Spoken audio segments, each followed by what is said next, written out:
안녕하세요. 토마토입니다. 좋은 아침을 보내고 계시기를 바랍니다. 오늘도 리플 XRP에 관해서 약간의 업데이트를 준비를 해봤습니다. 제가 준비한 내용들을 전해드리기 전에 어제 저희가 영국 중앙은행에 대해서 잠깐 이야기를 했었죠. 그것에 대해서 조금 더 알아보고 사람들이 하는 이야기를 제가 유심히 들어봤는데, 아마 지금 영국 중앙은행에서 사용하는 것은, 그 팁스에서 사용하는 것은 그 은행에서 주로 사용하는 프로토콜이라고 합니다. 그래서 아마 엑스래핏은 아니지 않나라는 그런 쪽으로 의견이 기울어지고 있고요. 하지만 인스턴트 세틀먼트를 목표로 하고 있기 때문에 엑스커런트를 일단 사용하는 것이 아니냐 하는 그러한 의견들이 있습니다. 실제로 지금 인스턴트 세틀먼트가 가능한 그런 기술력을 가진 회사는 리플사밖에 없기 때문에, 이게 리플사가 아니라면은 뭐 새로운 다크호스의 등장이 될 수도 있겠죠. 아무튼 여기까지 하고 첫 번째 준비한 소식으로 가도록 하겠습니다. 첫 번째 소식은 리플사에서 구글에서 일하던 사람을 스카우트 해왔다고 합니다. 그 사람의 이름은 좀 어려운데, 아밀 사랑기, 어떻게 발음하는지 모르겠어요. 수랑이라고 발음하는지 모르겠는데, 아무튼 이 사람을 데려왔습니다. 이 사람이 누구냐 하면은요, 구글에 이제 합병되기 전에 자기만의 자회사를 가지고 있던 사람이었어요. 그 회사의 이름은 바로 자이브 모바일이라는 그런 회사였습니다. 무선 통신업체였고요. 나중에 구글에 합병이 되었고, 구글에서는 RCS 프로젝트 책임자로 일을 했었습니다. RCS 프로젝트가 뭐냐면 Rich Communication Services라고 해가지고요, 풍부한 텍스트 메시지 시스템 및 전화번호 풀링 시스템을 제공하는 휴대전화 통신 프로토콜이라고 정의가 되어 있고요. 이제 문자를 대체하기 위해서 만들고 있는 그런 시스템이라고 합니다. 그래서 이 아밀 씨가 리플사에서 하게 될 일은 바로 전 세계에 사용되는 리플렛을 발전시키기 위한 그러한 직책을 맡는다고 합니다. 그래서 이 사람을 높게 보고 구글에서 스카우트를 해왔습니다. 구글에서 팀장급으로 일하는 사람을 데려오려면 그 비용도 만만치 않겠죠. 그만큼 가치가 있는 선택이었기를 바랍니다. 다음은 스위프트에 관한 소식입니다. 스위프트에서 이렇게 발표를 했습니다. 세상에는 우리보다 더 나은 기술을 가진 사람들이 있지만은 우리에게는 상관없다. 왜냐면 우리에게는 네트워크가 있기 때문이다. 네트워크, 고객들이 더 많이 있기 때문이다. 혹은 우리는 인맥이 더 많다. 이런 식으로 이해를 하면 될 것 같은데, 그래서 이렇게 얘기했습니다. 그래서 그냥 순수히 기술적인 측면에서 봤을 때는 우리보다 더 정말 잘하는 사람들이 많이 있다. 뛰어난 기술을 가진 회사들이 많이 있다. 아마 리플사의 그 겨냥해서 이야기한 것이라고 저는 생각을 하는데, 그래서 이렇게 계속해서 이야기를 하고 있습니다. 그렇게 기술이 있다고 해도 기술이 전부는 아니야. 이런 식으로 좀 재수없는 말투를 사용했을 것 같습니다. 아무튼 계속해서 이렇게 이야기를 이어가자면은 이렇게 몇 가지 질문을 던지고 있습니다. 첫 번째로 이렇게 얘기를 합니다. 너네 그런 기술이 있다고 하자. 그럼 니네 그 기술을 제대로 활용하고 있어? 그러면 이제 저는 이제 아는 입장으로 이렇게 대답을 하겠죠. 제대로 하고 있는데? 그 다음 질문을 물어봅니다. 너희들의 그 기술이 사람들의 생활을 더 편하게 만들어주고 있어? 만들어주고 있는데? 그 다음 세 번째 질문입니다. 그 기술을 지금 많은 사람들이 수용할 수 있어? 받아들여지고 있어? 받아들여지고 있는데? 파트너십 맺은 곳도 많고 프로덕션 컨트랙트 맺은 곳만 100곳이 넘는데? 라고 대답을 해줄 수가 있겠죠. 그리고 한마디 더 덧붙이자면은, 그러지 말고 좀 뉴스 좀 보고 그래? 이렇게 이야기를 해줄 수가 있을 것 같습니다. 그래서 그 사람이 이제 계속해서 이야기를 이어나갑니다. 누군가가 예를 들어서 지금 사람들이 가지고 있는 것보다 더 훌륭한, 더 뛰어난 신용카드를 만든다고 칩시다. 그런데 그런 훌륭한 신용카드를 받아줄 수 있는 가게가 없다면은 아무래도 그 신용카드는 널리 사용되지는 못할 것이다.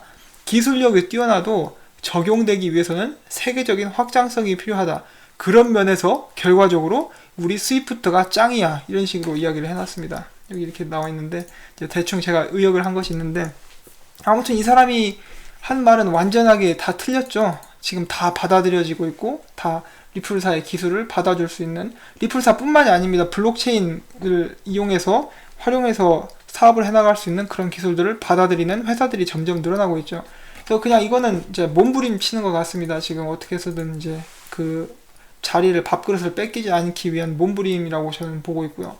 이제 저희들이 모두 다 알다시피 리플사의 가장 큰 라이벌이라고 할 것은 현재 이렇게 10수년간 고객들과 네트워크를 쌓고 있는 스위프트도 있겠지만은, 사실은 스위프트보다는 스텔라가 더 큰 라이벌이라고 생각을 하시면 됩니다. 그래서 제 생각에는 스위프트랑 리플이랑 같이 공생할 수 있는 그러한 환경이 조성이 되었으면 하고요. 그래서 여러분들이 만약에 불안하시면 스텔라를 미워하지 마시고 스텔라에 대해서 좀 더 알아보시고 가능하시다면 이제 스텔라도 이제 투자하는 그런 목록에 넣어서 한번 계속해서 공부를 해보시기를 이제 권유를 드립니다. 다음 소식을 이제 전해드리겠는데 좀 어이없는 소식이 나왔습니다. 미국 암호화폐 연구원 리플은 증권형 토큰 규정 비준수 시 증권법 적용 가능. 그래서 캘리포니아의 버클리 캠퍼스의 니콜라스 위버 연구원이 최근 문건을 통해 리플에 대한 하위 테스트 결과 리플이 일종의 증권이라는 결과를 증명했다며, 이는 곧 리플사가 증권 관련 규정을 준수하지 않는다면 암호화폐 사기 관련 증권법 적용 대상이 될 수 있다는 이야기라고 말했다. 한편 미국에서는 증권형 토큰을 하위 테스트 기준으로 판단한다. 하위 테스트란 하위 컴퍼니가 오렌지 수익 농장 임대인에게 나눠줄 때 오렌지가 증권에 해당하는지 여부 관련을 판단했던 사건에서 유래했다라고 되어 있습니다. 그래서 원글을 찾아봤는데 이거 사실은 여러분 별거 아닙니다. 그냥 트위터에다 이렇게 찌끄린 거를 기사로 만든 거예요. 그렇기 때문에 정식 기사도 아니고 트위터를 해서 이 사람이 혼자 남겨놓은 거를 이 기자가 퍼왔습니다. 퍼와가지고 기사로 만든 것입니다. 하위 테스트가 무엇인지 궁금하신 분들은 이제 검색을 해보시기를 권장을 드리고요. 제가 읽어봤을 때는 이건 그냥 갖다 붙이는 헛소리에 불과했습니다. 무슨 리플 XRP가 이미 증권법을 어기고 있고 리플 XRP를 판매함으로써 또한 그것으로부터 사람들이 리플 XRP에 돈을 투자함으로써 수익을 얻기를 기대한다는 그런 점에서 증권이고 증권법을 어기고 있다라고 이야기하고 있는데, 리플 XRP 파는 것을 허락받고 파는 거죠. 미국 이제 핀셈 금융 범죄 전담반에서 허락받고 파는 것이고, 사람들은 당연히 투자를 하면은 수익을 얻기를 기대를 하죠. 그리고 마지막에 잠깐 보시면은 이 하위 테스트를 실패하는 것은 리플뿐만 아니라 이더리움도 포함된다라고 이야기를 하고 있죠. 그래서 이더리움도 증권이다라고 이 사람이 이렇게 이야기를 하고 있는 거예요. 그래서 이 사람이 말이 정말 맞다. 그럼 이더리움도 증권으로 딸려 들어갑니다. 아무튼 제가 말씀드렸다시피 이 사람은 그냥 대학에서 연구하는 연구원이고요. 트위터에 이제 혼자 자기가 생각하는 것을 쓴 것을 이제 소위 기레기라고 하죠. 이제 관심병 있는 사람인데 관심을 끌려고 이거를 퍼왔습니다. 관심을 이제 사람들이 클릭을 이런 걸 보고 클릭베이트라고 하는데, 클릭을 많이 할수록 이렇게 광고 수익료가 들어오기 때문이라고 이제 생각을 하시면 될 것 같습니다. 자, 마지막으로 전해드릴 소식은 놀디아 뱅크 CEO가 리플사에 대해서 한 그 발언에 관한 것입니다. 이 놀디아 뱅크에 대해서 생소하신 분들이 많이 계실 텐데요. 놀디아 뱅크는 덴마크에 있는 은행으로서 북유럽에서 제일 큰 은행이라고 합니다. 거기에 CEO가 이렇게 발언을 했습니다. 리플사는 이미 자신들의 독자적인 기술을 만들었고 그것을 실행시켰으며 일본에게 이렇게 소개가 되었다. 그리고 이 모든 것들은 은행과 즉 R3 멤버들, R3에 이제 속해 있는 은행들에게 우호적인 방법으로 진행이 되었다. 그렇기 때문에 이것은 우리들에게 굉장히 중요한 일이 아닐 수 없다. 그래서 리플사에 가진 기술력을 굉장히 그들 본인에게도 중요한 발전으로 같이 받아들이는 그런 우호적인 발언을 했다고 합니다. R3와는 지난번까지 이제 소송이 서로 걸렸었으나 합의를 한 상태이고, 합의 내용에 대해서는 현재 비밀에 붙인 상태라고 합니다. 어떤 내용인지는 모르겠지만은 이 R3, 그것도 북유럽에서 가장 큰 은행의 CEO가 리플사의 기술력에 대해서 우호적인 발언을 한 것이 이제 꽤 이게 중요하다라고 저는 생각을 해서 여러분들께 전해드리고 있고요.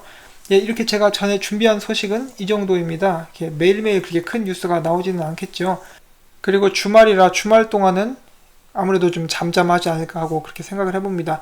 제 영상이 도움이 되셨다면 구독과 좋아요를 부탁드리고, 시간이 되신다면 꼭 광고 한 편만 처음부터 끝까지 봐주시기를 부탁을 드리면서, 저는 또 새로운 소식 혹은 저희가 놓쳤던 소식들을 들고 여러분들께 찾아오도록 하겠습니다. 여러분 시청해주셔서 정말 감사드리고요. 오늘 하루 정말 즐겁고 행복한 하루를 보내시기를 바랍니다. 안녕히 계십시오.